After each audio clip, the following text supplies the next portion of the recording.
Tá? Então, ele tinha vários componentes que colocam essa condição como uma situação bastante complexa em termos de reconstrução de parede abdominal, mas o que nós fizemos ali foi o arroz com feijão, que é o que a gente costuma fazer em casos assim, e o resultado final foi bastante satisfatório.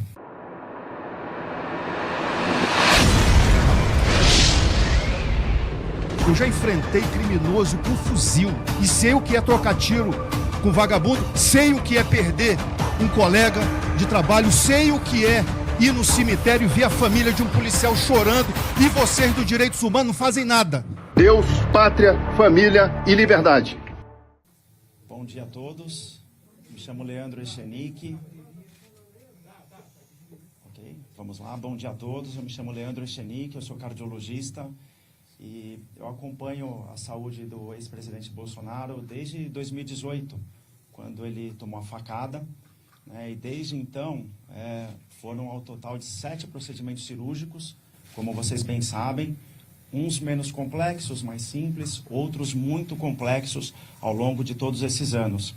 E esse procedimento realizado ontem, nós categorizamos ele entre os mais complexos. O porquê? Foi uma cirurgia extremamente complexa, delicada, onde o Dr. Cláudio vai passar os detalhes daqui a pouco, né? Mas foi uma cirurgia onde realmente tinha muita aderência, que são complicações desde o período inicial de 2018. Né? Não houvesse aquela primeira cirurgia, as demais não teriam ocorrido. Né? Então, esse procedimento, que foi extremamente complexo, felizmente terminou muito bem. Né? Foi um procedimento onde o resultado final foi excelente. E é claro que um procedimento de grande porte, com 12 horas de duração, como vocês acompanharam, implica em alguns cuidados muito específicos do pós-operatório, né, da parte clínica, onde nós vamos acompanhar nesses próximos dias. Então, muitos ontem até estranharam, mas o porquê que durou tudo isso? Teve alguma complicação? Não, não houve nenhuma complicação. Realmente foi o que era esperado, né, um procedimento muito complexo. E agora, nos cuidados pós-operatórios, quando há um procedimento muito prolongado como esse, o organismo do paciente acaba tendo uma resposta inflamatória muito importante, fica muito inflamado. E isso pode ocorrer no pós-operatório, é comum, é normal, e isso pode levar a uma série de intercorrências no pós-operatório. Tá? Que intercorrências são essas? Aumenta o risco de algumas infecções, né, aumenta o risco de precisar de medicamentos para controlar a pressão, né, o organismo fica muito inflamado e os vasos dilatam, então ele precisa de uma série de medidas específicas. Há um aumento do risco de trombose, né, problemas de coagulação do sangue, né, quando é uma cirurgia muito prolongada como essa, o pulmão também a gente acaba tendo um cuidado específico, porque muitas vezes a parte mais basal do pulmão pode colabar. Então são uma série de coisas, de intercorrências que podem acontecer, que agora todas as medidas preventivas serão tomadas, né? Por isso que ele encontra-se na UTI nesse momento, e essas medidas preventivas já estão sendo tomadas desde o momento que ele saiu da cirurgia, né? E vai ser um pós-operatório muito delicado e prolongado. Tá? Prolongado. Ontem já muitos perguntaram, mas ele vai ter alta nessa próxima semana? Não há previsão, né? Porque a gente sabe que o importante é que ele saia 100% recuperado. Então, todos esses cuidados vão ser tomados, né? E, no momento, é claro que não há nenhuma previsão de saída da UTI nesse momento. Eu vou passar para o Dr. Cláudio aqui, que vai passar sobre as especificidades da cirurgia, do procedimento.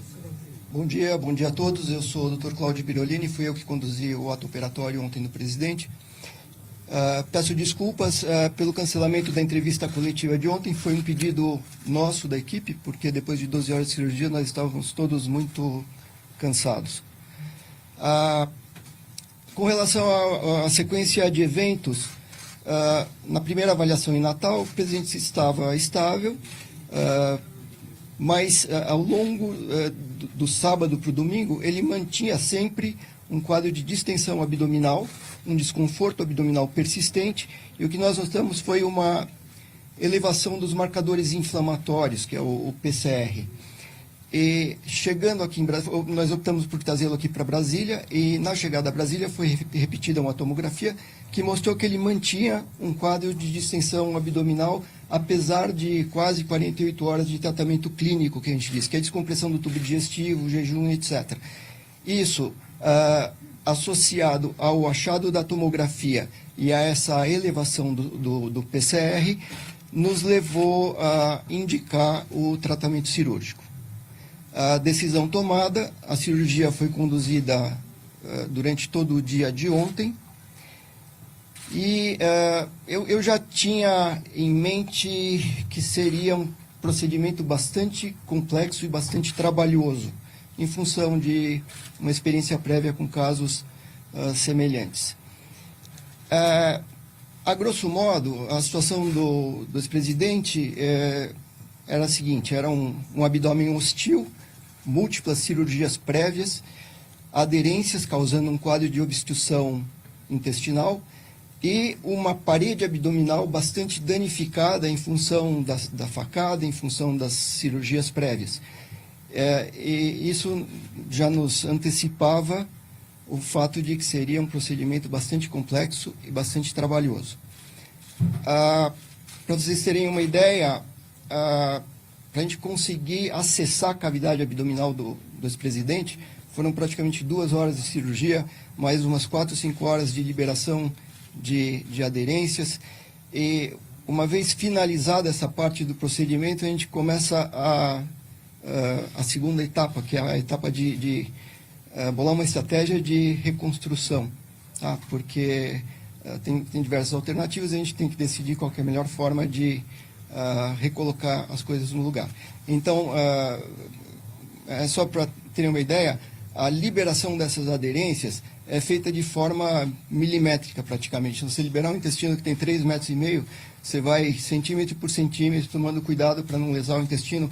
O intestino dele estava bastante, vamos dizer assim, sofrido, o que nos leva a crer que ele já vinha com esse quadro de uma suboclusão subclínica há alguns meses, tá? Que isso se reflete pelas várias internações que ele teve ao longo desses últimos meses.